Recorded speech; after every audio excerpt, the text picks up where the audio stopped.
आज हम लोग 11th साइंस के अंदर हमारा जो थर्ड चैप्टर है, इवन आप ऐसा समझ लो कि 11th science and 12th science के अंदर फिजिक्स के अंदर जो बेसिक मैथमेटिक्स आता है, बेसिक मैथमेटिक्स जो आप लोगों ने पढ़ा है, प्लस माइनस समेशन, वो sigma summation, subtraction, multiplication, division, वो सब तो है।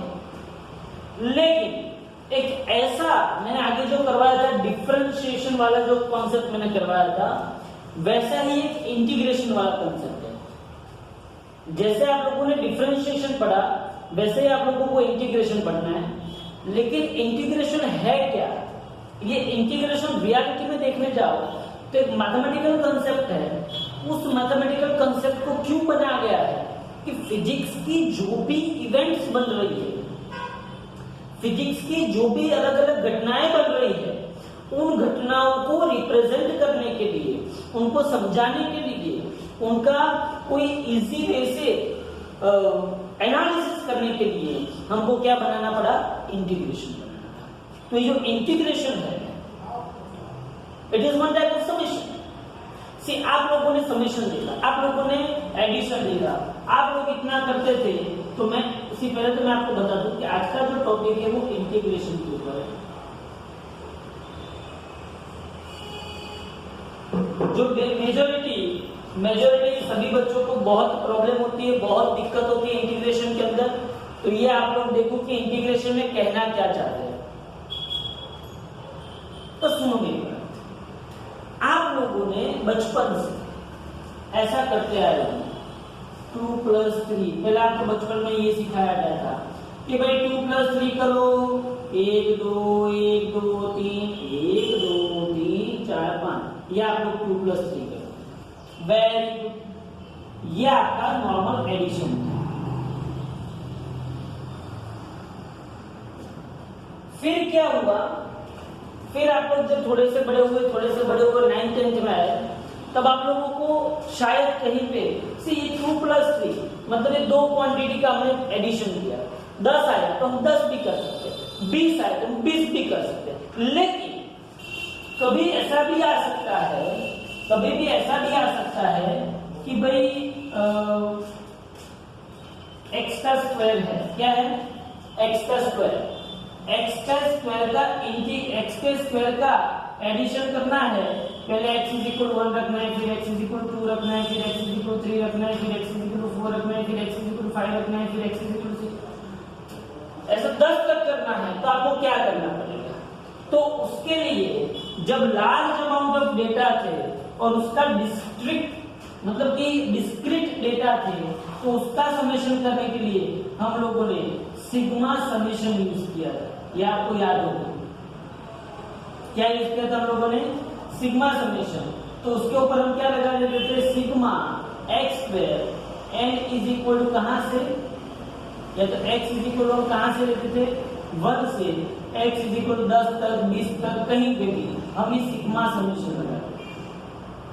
लेकिन ये सिग्मा समेशन है या तो एडिशन है, वो सब डिस्क्रीट क्वांटिटी पे लगता है। कौन सी क्वांटिटी पे लगता है, डिस्क्रीट फिजिकल क्वांटिटीज पे लगता है। डिस्क्रीट फिजिकल क्वांटिटीज पे लगता है। डिस्क्रीट का मतलब क्या है, x = मैंने 1 रखा, 1 के बाद 2 रखा, 2 के बाद 3 रखा, 3 के बाद 4 रखा, मतलब x कभी भी फ्रैक्शन में नहीं आ सकता है। 1.34 नहीं आ सकता है, 1.5 नहीं आ सकता है, 2.97, ऐसा कभी भी x कभी भी फ्रैक्शन में नहीं आएगा। x सिर्फ इंटीजर में आएगा, 1 है, 2 है, 3 है, 4 है, 5 है।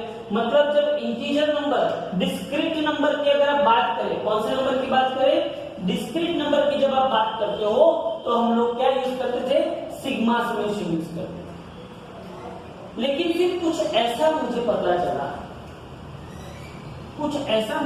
ये भी समेशन है, ये 2-3 क्वांटिटीज होगी, 5 क्वांटिटीज होगी, तो मैं इसको आराम से ऐड कर सकता हूँ। ये लार्ज अमाउंट ऑफ डेटा हो गए, लेकिन कैसे डेटा होते, डिस्क्रीट डेटा होगा। डिस्क्रीट मतलब क्या, सिर्फ डिस्क्रीट और कंटिन्यूअस में डिफरेंस होता है। ये कंटिन्यूअस क्वांटिटी बोली जाती है और डिस्क्रीट क्वांटिटी। कंटिन्यूअस मतलब क्या, सपोज कि मैं ग्राफ प्लॉट करूं, ये कंटिन्यूअस क्वांटिटी। डिस्क्रीट मतलब क्या, सपोज कि मैं ग्राफ प्लॉट करूं तो डिचूम डिचूम डिचूम, तो ये क्या मतलब डिस्क्रीट मतलब क्या, अगर आप एक स्टेप पे गए वहां से दूसरे पे जाना है तो इन बिटवीन आपको कोई भी वैल्यू नहीं मिलेगी। यहां से यहां जाओगे तो इन बिटवीन आपको कोई भी वैल्यू नहीं मिलेगी, यहां से यहां आओगे तो इन बिटवीन आपको कोई भी वैल्यू नहीं मिलेगी। जबकि कंटिन्यूअस में आपने यहां से स्टार्ट किया तो that is you will find value at each and every point on the graph. You will find the value at each and every point of the graph. So this is known as continuous quantity or this is known as, जैसे कि मैं आपको समझा सकता हूं कि अगर staircase है तो आपने स्टेयरकेस देखा होगा, भाई ये स्टेयरकेस है, ये स्टेयरकेस सपोज कि आप यहाँ पे खड़े रहे, हाँ आप यहाँ पे भी खड़े रह सकते हैं, लेकिन कभी आप यहाँ पे खड़े रह सकते हैं क्या, कभी आप यहाँ पे खड़े रह सकते हैं? तो ये डिस्क्रीट है, हाँ यहाँ पे 1 आया तो फिर यहाँ पे 2 फिर यहाँ पे 3।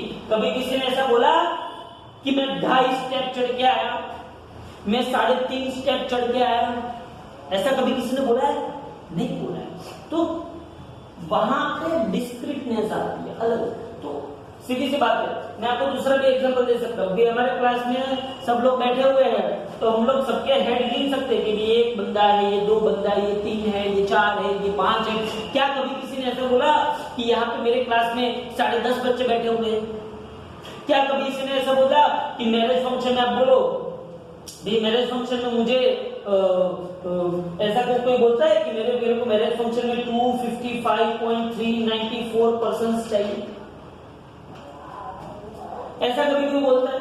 नहीं बोलता है। तो वहां पे क्या आ जाती है, डिस्क्रीटनेस आ जाती है। लेकिन बहुत सारी फिजिकल क्वांटिटीज ऐसी है, बहुत सारी फिजिकल क्वांटिटीज ऐसी है कि जहां पे डिस्क्रीटनेस नहीं आती है, जहां पे हमको कंटिन्यूटी का यूज करना पड़ता है। जैसे कि आप स्लोप ले लो, स्लोप कंटिन्यूस, स्लोप क्या है, कंटिन्यूस, ओके फाइन। दूसरा मैं आपको बताऊं, ये हमारे आसपास जो आयर है, आयर ये जो एयर है, वो एयर की अगर मुझे डेंसिटी चुननी हो, क्या चुननी हो, डेंसिटी, तो वो क्या डिस्क्रीट होगी? मैं ऐसा बोलूंगा भी यहाँ पे इसकी 1 डेंसिटी है, इसकी 2 डेंसिटी, ऐसा नहीं बोल सकता ना। एयर की डेंसिटी। अच्छा, साउंड वेव, तो वो भी कंटिन्यूअस है, साउंड वेव कंटिन्यूअस, डिचुम डिचुम डिचुम डिचुम। ऐसा लाइट वो भी जो वेव नेचर है वो भी कंटिन्यूअस नेचर है। तो बहुत सारी फिजिकल क्वांटिटीज ऐसी है कि जो कंटिन्यूअस नेचर रखती है। कौन सा नेचर रखती है? कंटिन्यूअस नेचर रखती है। और जहां पे कंटिन्यूअस नेचर आता है वहां पे समेशन करना बहुत तकलीफदायक है, बहुत कष्टदायक है, ऐसे उसमें समेशन नहीं हो सकता है। इसलिए उन लोगों ने क्या डेवलप किया? इंटीग्रेशन। क्या डेवलप किया उन लोगों ने? इंटीग्रेशन। अब देखो एक और एग्जांपल, मैं आपको सिर्फ एग्जांपल से ये सब कुछ बताना चाहता हूं। आपको अगर ये थ्रेड दे दी हो या तो कोई चीज दे दी हो, तो उसके अगर आपको लेंथ मेजर करनी है तो आप आराम से क्या करोगे, यहाँ पे एक अच्छी सी स्केल रख दोगे। क्या रख दोगे? यहाँ पे एक अच्छी सी स्केल, और उसके अंदर क्या इसकी लेंथ मेजर कर सकते हो, समथिंग सेंटीमीटर। कर सकते हो कि नहीं कर सकते?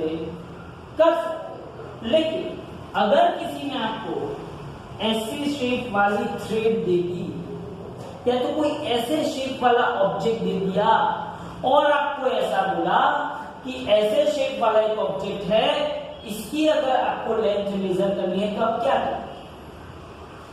ऐसे शेप वाले ऑब्जेक्ट की अगर आपको लेंथ मेजर करनी है तो आप क्या करें? सोचो सोचो सोचो सोचो सोचो। हम लोग पढ़े लिखे लोग सोच नहीं सकते, लेकिन अगर आप गांव में किसी के पास जाओगे और उसको बोलोगे कि मेरे को इसकी लेंथ मेजर करनी है, वो क्या करेगा? वो तुरंत ही इसके छोटे छोटे छोटे छोटे छोटे छोटे छोटे छोटे छोटे छोटे इनफाइनाइट नंबर ऑफ टुकड़े कर देगा।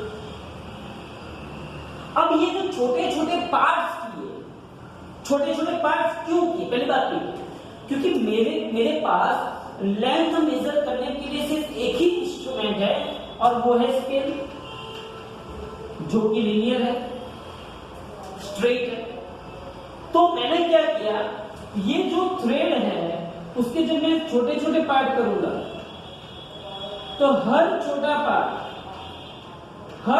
पार्ट जो होगा उसकी स्मॉल लेंथ को मैं dx बोल सकता हूँ, स्मॉल अमाउंट ऑफ लेंथ को मैं क्या बोल सकता हूँ, dx। और ये जो स्मॉल लेंथ है इट इज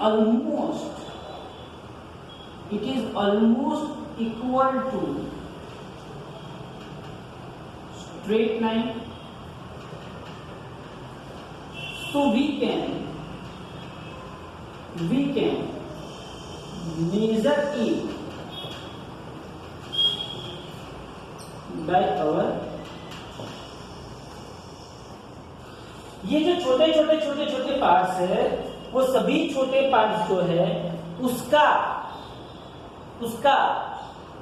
जो लेंथ है वो लेंथ मैं किससे मेजर कर सकता हूँ, स्केल से मेजर कर सकता हूँ। सीधी सी बात है, इसका मैंने स्केल से मेजर किया है 2 सेंटीमीटर आया, इसका है 1.5 सेंटीमीटर आया, इसका है 2.5 सेंटीमीटर आया। तो छोटे पार्ट्स का जो भी इंडिविजुअल लेंथ आता है वो सभी इंडिविजुअल लेंथ को, जैसे कि dx1 plus dx2 plus dx3 plus dx4 plus ऐसे चलता जाए, तो इसको बोलो सिग्मा dx बोल सकते हैं कि नहीं? इसको क्या बोल सकते हैं, सिग्मा समेशन dx बोल सकते हैं। लेकिन सिग्मा समेशन जब यूज करते हैं तो वो डिस्क्रीट क्वांटिटी पे यूज करते हैं, कंटिन्यूअस क्वांटिटी पे। ये सिग्मा समेशन को किसमें कन्वर्ट किया जाता है, इंटीग्रेशन में।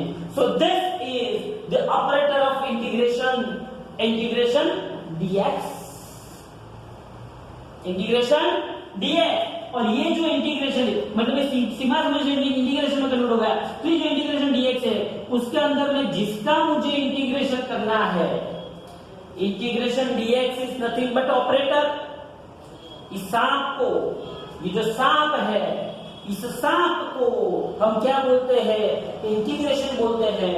और ये जो इंटीग्रेशन dx है, integration dx is nothing but it is the operator and it is applying particular function f of x। किसमें अप्लाई होता है, f of x। तो जनरली मैं ऐसा कहना चाहता हूं कि जब एडिशन नॉर्मली होता है वो तो मुझे पता है कि सिंपल सा प्लस कर देते हैं हम। जब मैं सिग्मा समेशन करता हूं तो वो भी मुझे पता है कि जब लार्ज अमाउंट ऑफ डेटा होते हैं और वो भी डिस्क्रीट डेटा होते हैं तो उसको समेशन करने के लिए सिग्मा समेशन यूज किया जाता है। किसी ने स्टैटिस्टिक्स पढ़ा होगा 10th में, या तो कोई अपना कॉमर्स वाला बंदा है उसको आप पूछ लो कि स्टैटिस्टिक्स में सभी जगह पे क्या आता है, सिग्मा समेशन आता है। क्या आता है, अभी तो वहां पे इंटीग्रेशन दिया लगा है लेकिन नॉर्मली वहां पे सिग्मा समेशन यूज किया जाता है। अब जब ऐसा लीनियर ऑब्जेक्ट नहीं है, ये तो लीनियर फिजिकल क्वांटिटी नहीं है, कर्वेचर पार्ट है, तब उस क्वांटिटी का अगर मुझे लेंथ चाहिए, एरिया चाहिए, जो कुछ भी चाहिए, तो उसके लिए मुझे क्या यूज करना पड़ता है, उस ऑब्जेक्ट को या तो उस फिजिकल क्वांटिटी को मैंने छोटे पार्ट में डिवाइड कर दिया। हर एक पार्ट का लेंथ या तो हर एक पार्ट का जो भी फिजिकल क्वांटिटी है वो मेरे पुराने मेजरमेंट से मेजर कर सकता हूं और उन सब का मैंने क्या किया, सिग्मा समेशन। लेकिन यहाँ पे कंटिन्यूअस फिजिकल क्वांटिटी है, कंटिन्यूअस घटना है, इसलिए सिग्मा समेशन को मैंने किसमें कन्वर्ट कर दिया, इंटीग्रेशन। सबको पता चल रहा है भाई? ये सब कुछ एकदम नॉर्मल चीज है, मैं बेसिक से आपको समझाने की कोशिश कर रहा हूं, ध्यान से समझना। अब मैं आपको एक और एग्जांपल बता के इसको समझा रहा हूं, इंटीग्रेशन को। ध्यान से देखो कैसे हुआ। ये क्या हुआ ये कैसे हुआ? अब यही हुआ, क्या हुआ देखो यहां पे। अगर मेरे पास ये y वर्सेस x का ग्राफ है, किसका ग्राफ है, y वर्सेस x, ओके। और ये ग्राफ ऐसा है, ओके।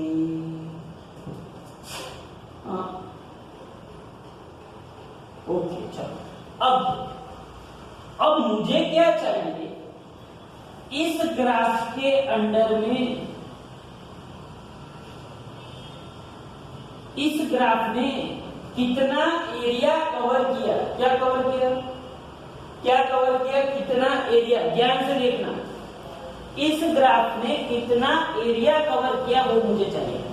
सिंपली मैं आपको एक बात बता देता हूं कि सपोज कि आप लोगों ने इतना पढ़ा हुआ है, अगर आपको ऐसा कोई ग्राफ दे जाए डिचूम डिचूम, तो अगर इसका एरिया ढूंढना है तो आप क्या करोगे, 1/2 इंटू ये क्या होगा h इंटू ये क्या होगा y, 1/2 इंटू करोगे कि नहीं करोगे।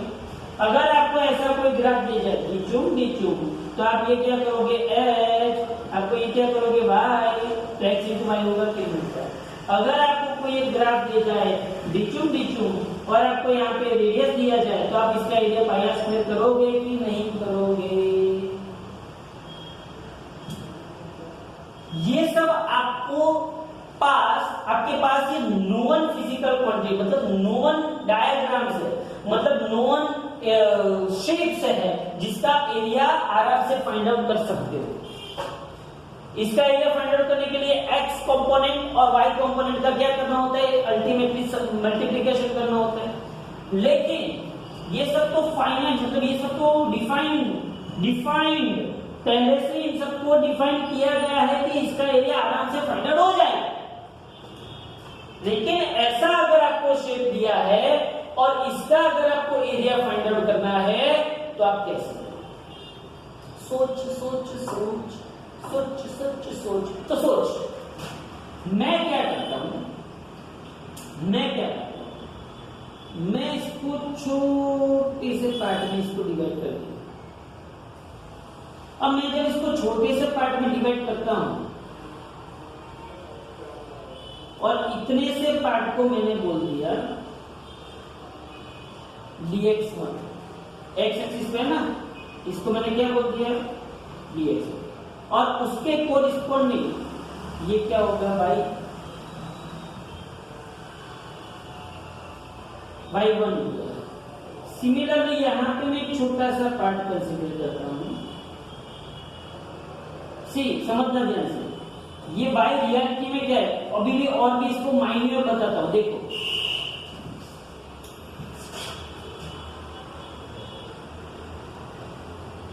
ध्यान से, मैंने इसको छोटा सा पार्ट कंसीडर किया।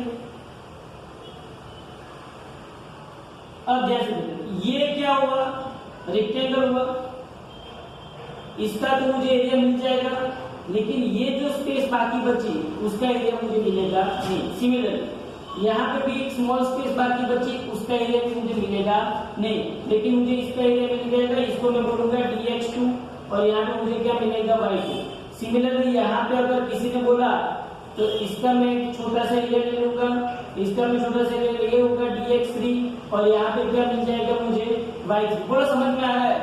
तो इसका मतलब ये हुआ कि इस स्मॉल पार्ट का एरिया y1 dx1, इस स्मॉल पार्ट का एरिया y2 dx2, इस स्मॉल पार्ट का एरिया y3 पता है ना एरिया क्या होता है, this multiplied by this y3 dx3, ऐसे y4 dx4, ऐसे चलता ही जाएगा चलता ही जाएगा चलता ही जाएगा चलता ही जाएगा चलता है। मैं इसको infinite number, infinite small strips में,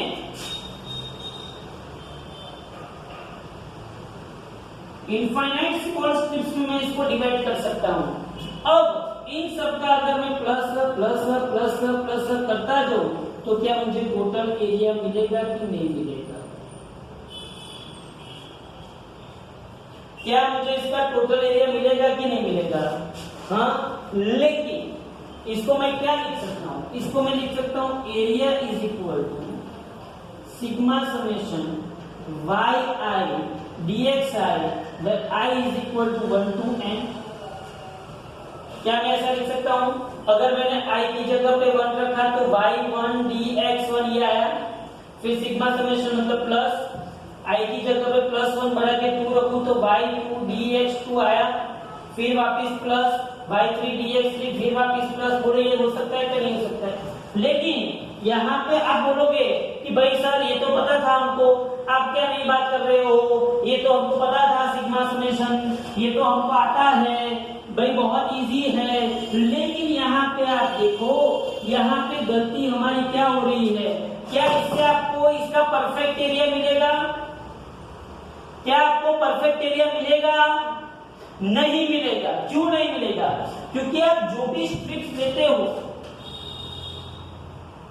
उसमें देखो इतना सा एरिया बाकी रह जाता है, इतना सा पार्ट बाकी रह जाता है। इसमें भी देखो इतना छोटा सा पार्ट बाकी रह गया। इसमें अगर आप देखने जाओगे तो इतना सा पार्ट क्या हो जाता है, हर एक बार छोटा छोटा छोटा छोटा छोटा छोटा छोटा छोटा थोड़ा थोड़ा थोड़ा थोड़ा पार्ट एरिया में कैलकुलेट होना बाकी रह जाता है। और वो जो बाकी रह जाता है वो किसकी वजह से? Due to continuous nature. कौन सा नेचर है ये? कंटिन्यूअस नेचर है, डिस्क्रीट नेचर नहीं है। और इसीलिए ऐसे ऑब्जेक्ट के, ऐसे ग्राफ के, ऐसी फिजिकल क्वांटिटी के एरिया ढूंढने के लिए ये सिग्मा समेशन को किसमें कन्वर्ट किया गया? सिग्मा को क्या लिखा? इंटीग्रेशन। ये क्या आया? dx। और ये किसका मैंने इंटीग्रेशन किया? y का। बोलो पता चला कि नहीं चला? बोलो पता चला कि नहीं चला? तो ये क्या बताता है? It is the summation, it is integration is nothing but it is the summation, integration is nothing but it is the summation. But जब आपको कंटिन्यूअस फिजिकल क्वांटिटीज दी हो और उसका शेप फिक्स ना हो, कर्वेचर पार्ट आता हो और इवन पार्ट आता हो, तो उसका समेशन मैं ना तो एडिशन के साथ कर सकता हूं, ना तो मैं सिग्मा समेशन के साथ कर सकता हूं। मुझे उसको करने के लिए क्या यूज करना पड़ेगा? इंटीग्रेशन। क्या यूज करना पड़ेगा? Integration by dx। बोलो पता चला? पता चला कि नहीं चला? Okay. If y is equal to कोई एक फंक्शन है f of x, function which is depends on the variable x, is known as function f of x. If y is equal to f of x, then area is equal to f of x dx. क्या होगा? Area is equal to f of x dx। बोलो समझ में आ रहा है मैं जो बोल रहा हूँ? हाँ, तो यहाँ पे याद रखना इंटीग्रेशन क्यों किया जाता है। ऐसा कोई शेप आया, ऐसा कोई फिजिकल इवेंट आई, तो उस इवेंट का समेशन करने के लिए मुझे इसको छोटे छोटे पार्ट्स में क्या करना पड़ता है? डिवाइड करना पड़ता है। और जब मैं इसको छोटे छोटे पार्ट में डिवाइड करता हूं तब थोड़ा सा चीज रह जाता है। अगर मैं उसका सिग्मा समेशन करता हूं तो उसको टोटल समेशन करने के लिए मैंने क्या यूज किया? इंटीग्रेशन। अब कोई ऐसा बोले कि मेरे को तो यहां से लेके यहां तक का ही इंटीग्रेशन करना है, तो इस लिमिट को बोल दो x1 और इस लिमिट को बोल दो x2। हाँ, तो यहाँ पे मैं समेशन करूंगा x1 से x2। किससे करूंगा? x1 से x2। इसको लिमिट बोलते हैं। This is known as lower limit. क्या बोलते हैं इसको? मतलब कोई ऐसा बोलता है कि मेरे को पूरा का एरिया नहीं चाहिए, मेरे को यहां से लेके यहां तक का एरिया चाहिए, या तो यहां से लेके यहां तक का एरिया चाहिए, या तो यहां से लेके यहां तक का एरिया चाहिए। तो जहां से लेके जहां तक का आपको जो भी फिजिकल क्वांटिटी का समेशन चाहिए, जहां से स्टार्ट करके जहां तक आपको फिजिकल क्वांटिटीज का समेशन चाहिए, वो जहां से स्टार्ट किया उसको क्या बोलते हैं? Lower limit. और जहां तक गए उसको क्या बोलते हैं? Upper limit. And this type of integration is known as definite integration. इसको क्या बोलते हैं? डेफिनेट इंटीग्रेशन बोलते हैं। क्या बोलते हैं इसको? ये सब कुछ आप लोग मैथ्स में पढ़ोगे, ये सब कुछ आप लोग मैथ्स में पढ़ोगे, लेकिन यहाँ पे मैं जो बेसिक फिजिक्स के लिए जो जरूरी है वो मैं आपको समझा रहा हूँ। इसको क्या बोलते हैं? Definite integration. अगर आपके पास कोई लिमिट नहीं है, if you have no limit, then you just write like this, f of x dx, then it is known as indefinite integration. Indefinite integration. बोलो समझ में आ रहा है? हाँ, तो ये मेरी बात हुई इंटीग्रेशन की। अब ये जो इंटीग्रेशन है, जो बेसिक है, उसके लिए कुछ फॉर्मूलाज है, जो बेसिक फॉर्मूलाज हमको याद रखने हैं। ध्यान से देखो कौन से फॉर्मूला है, देखो।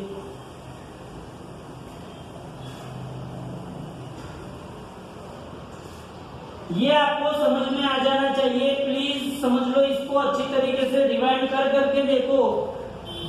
आपको पता होना चाहिए कि जब कंटिन्यूअस फिजिकल क्वांटिटीज की बात हो रही है, कौन सी? कंटिन्यूअस फिजिकल क्वांटिटीज की बात हो रही है, तो आप लोग क्या यूज करते हो उसका समेशन करने के लिए? इंटीग्रेशन। क्या यूज करते हो आप? इंटीग्रेशन। अब यहां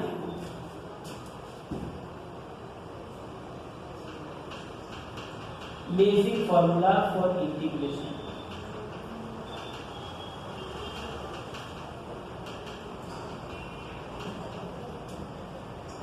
चलो बेसिक फॉर्मूला क्या है?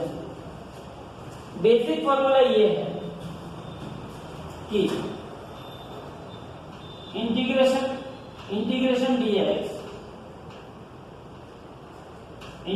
डीएक्स, मैंने क्या बोला? एफ ऑफ एक्स का। क्या बोला? F of x.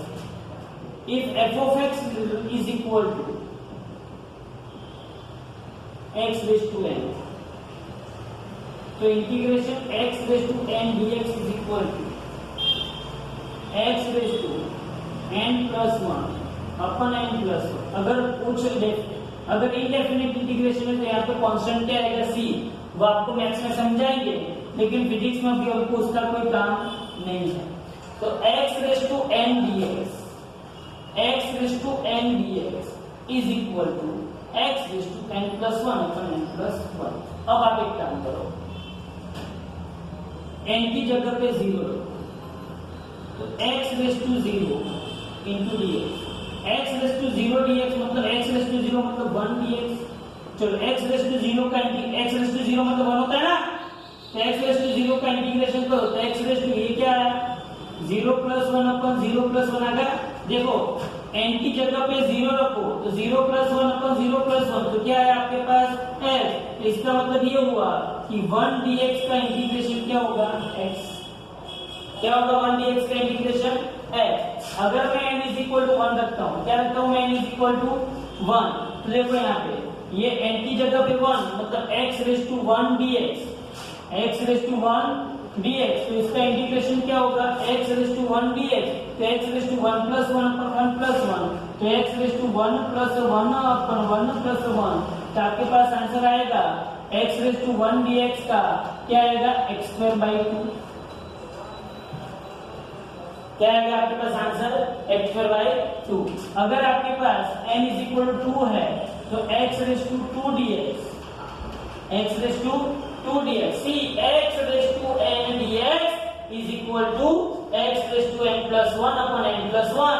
तो x रेज टू 2 dx मतलब x raise to 2 plus one upon 2 plus one, तो आपके पास आंसर क्या है? X cube by 3। अगर आप n इज इक्वल टू 3 रखते हो, अगर आप n इज इक्वल टू 3 रखते हो तो x cube dx is equal to x raise to 3 plus one upon 3 plus one, तो ये क्या होगा आपके पास? x4 by 4। समझ में आ गया है? इसका मतलब ये होगा, अगर मैं आपको शॉर्ट में अगर मैं आपको समझाऊं, अगर मैं आपको शॉर्ट में समझाऊं तो बोलो वन का इंटीग्रेशन क्या होगा? वन का इंटीग्रेशन क्या होगा? x का इंटीग्रेशन क्या होगा? X square by two. X square का इंटीग्रेशन क्या होगा? X cube by 3। X cube का इंटीग्रेशन क्या होगा? X raise to 4 by 4। पता चला? एक ऊपर प्लस वन किया और एक नीचे प्लस वन किया, तो ये नॉर्मली बात हो गई इंटीग्रेशन। अब मेरी बात, अगर आपको integration one upon x dx पूछे तो अगर आपको किसी ने पूछा कि इंटीग्रेशन 1/x dx क्या होता है, तो आप क्या करोगे? 1/x dx का इंटीग्रेशन क्या करोगे? बोलो 1/x dx। तो आप ऐसा करोगे कि 1/x मतलब x raised to -1 dx। क्या करोगे आप? 1/x मतलब x raised to -1 dx। अगर आपने x raised to -1 dx किया तो क्या होगा? 1/x का इंटीग्रेशन आप करना चाहोगे और आपने किया कि 1/x मतलब x raised to -1। x raised to -1 को आपने इस इक्वेशन से किया कि x raised to -1 + 1/-1 + 1, तो -1 + 1 तो क्या हो जाता है? 0 हो जाता है, वो अनडिफाइंड हो जाता है। इसलिए x raised to -1 या तो 1/x का इंटीग्रेशन ऐसे होता नहीं है। 1/x का इंटीग्रेशन या तो मैं ऐसा बोलूं कि x raised to -1 का इंटीग्रेशन जो है, x raised to -1 dx का जो इंटीग्रेशन है वो है ln x। ln मतलब log x बेस की क्या है? x raised to, और वो भी mod x आएगा, ln x। याद रखना x raised to -1 का या तो 1/x का इंटीग्रेशन क्या होगा? ln x होगा। ओके, और अगर मैं आपको log x का इंटीग्रेशन पूछूं तो क्या हो जाएगा? 1/x हो जाएगा। ओके, तो ये थोड़े थोड़े बेसिक नॉर्मल इंटीग्रेशन के इक्वेशंस है, आपको याद रखना। ये सभी इक्वेशन आपको यूजफुल होंगे, कोई दिक्कत नहीं है। आपको सिंपली आपको समझना है कि बेसिक फॉर्मूला फॉर इंटीग्रेशन क्या है। तो x raised to n dx is equal to क्या है? x raised to n dx is equal to x raised to n + 1/n + 1। इतना आपको समझ में आना चाहिए। समझ में आ रहा है सबको? ओके, तो ये हो गया इंटीग्रेशन के बारे में बेसिक। मैं इसको एक एग्जांपल के साथ समझाना चाहता हूं। एग्जांपल क्या है, ध्यान से देखो। सपोज कि आपको ऐसा बोला है कि f of x, या तो मेरा जो फंक्शन है, क्या है मेरा जो फंक्शन f of x,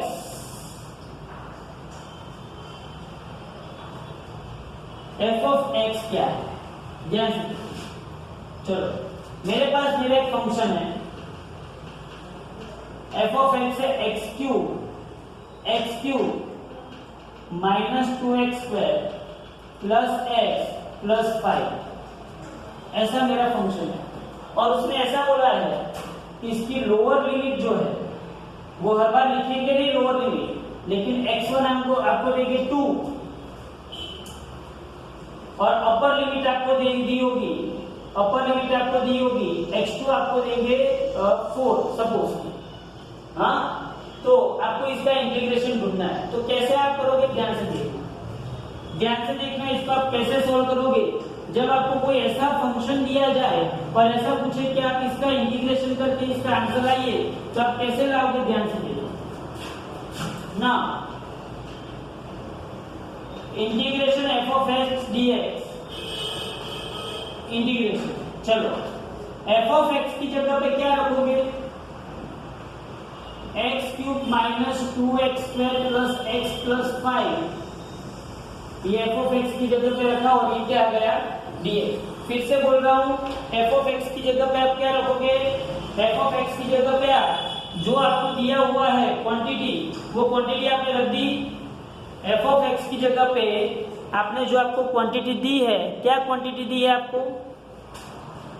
बोलो। f of x is equal आपको दिया गया है x³ -2x² + x + 5, ये आपको f of x की जगह पे दिया गया है। ओके, अब आपको क्या करना है? उसकी अपर लिमिट क्या है? x2 = 4 और लोअर लिमिट क्या है? x1 = 2। तो उसके ऊपर आपको उसको इंटीग्रेट करना है। कैसे करोगे? तो आपने integration f of x dx लिखा। अब आप क्या करोगे? देखो, अब आप इसको छुट्टा छेड़ा दोगे। छुट्टा छेड़ा मतलब क्या? Integration x³ dx minus integration 2x² dx plus integration x dx plus integration 5 dx। बोलो, ये पता चला कि नहीं? मैंने सिंपली क्या किया? Integration x³ dx integration -2x² dx integration x dx integration 5 dx, मैंने सिर्फ इंडिविजुअल इंटीग्रेशन अप्लाई किया। Now integration x cube dx minus ये 2 कांस्टेंट है, कांस्टेंट का कभी भी इंटीग्रेशन होता नहीं तो वो बाहर निकल जाएगा, x square dx plus x dx plus 5 constant है वो बाहर निकल गया तो अंदर क्या बचा, 1 dx बचा। इसको अच्छी तरीके से लिखते हैं, ये बचा x cube dx minus 2 constant है तो इसको क्या लिखा मैंने, x square dx plus integration x dx plus 5 constant, तो यहाँ पे क्या है, इंटीग्रेशन 1 dx आएगा। अब देखो इसमें लोअर लिमिट x1 है और अपर लिमिट x2 है, तो मैं lower limit x1 x2 x1, lower limit always नीचे लिखते हैं, अपर लिमिट ऊपर, लोअर लिमिट अपर लिमिट। चलो लोअर लिमिट कितनी है 2 और अपर लिमिट कितनी है 4, तो मैं यहाँ पे 2 4 2 4 2 4 2 4 लिख सकता हूँ। अब यहाँ पे x क्यूब का जो इंटीग्रेशन होगा, बोला x क्यूब का क्या होगा, 3 + 1 अपन 3 + 1, इंटीग्रेशन कहां से कहां आता है, 2 to 4। तो x स्क्वायर का क्या होगा, याद करो हमारा equation, x raise to n dx is equal to x raise to n + 1 upon n + 1 था, तो बोलो हमारा तो x स्क्वायर का क्या होगा, x raise to 2 + 1 upon 2 + 1, integration कहां से कहां गया, 2 to 4। अभी x रेज़ टू 1 है, x रेज़ टू 1 है ना ये, तो ये क्या होगा, x raise to 1 + 1 upon 1 + 1, integration कहां से कहां गया, 2 to 4। अभी 1 dx, बोलो 1 क्या था, 1 dx का इंटीग्रेशन क्या था, x था, 1 dx का इंटीग्रेशन क्या था, x, तो यहाँ पे x और यहाँ पे क्या आ गया, 2 to 4। अब क्या करें, ये x raise to 4 divided by 4 और ये 2 to 4 minus 2 x cube divided by 3, इसको मैं क्या लिखूंगा, 2 to 4 x square by 2 2 to 4 x 2 to 4। अब इतना हो जाए उसके बाद आपको क्या करना है, उसके बाद आपको ये लिमिट को छोड़ना है, लिमिट छोड़ना है, ये लोअर लिमिट और अपर लिमिट को छोड़ना है। कैसे छोड़ना है ध्यान से देखो, ये 1/4 बोला जाएगा तो 1/4 x की जगह पे अपर लिमिट माइनस x की जगह पे लोअर लिमिट, 1/4 x की जगह पे 4 अपर लिमिट का 4 माइनस x की जगह पे लोअर लिमिट का रेज़ टू 4 माइनस 2/3 x की जगह पे अपर लिमिट 4 का क्यूब माइनस उसकी जगह पे लोअर लिमिट 2 का प्लस 1/2 x की जगह पे अपर लिमिट 4 का स्क्वायर माइनस 2 का स्क्वायर प्लस x की जगह पे अपर लिमिट 4 माइनस 2।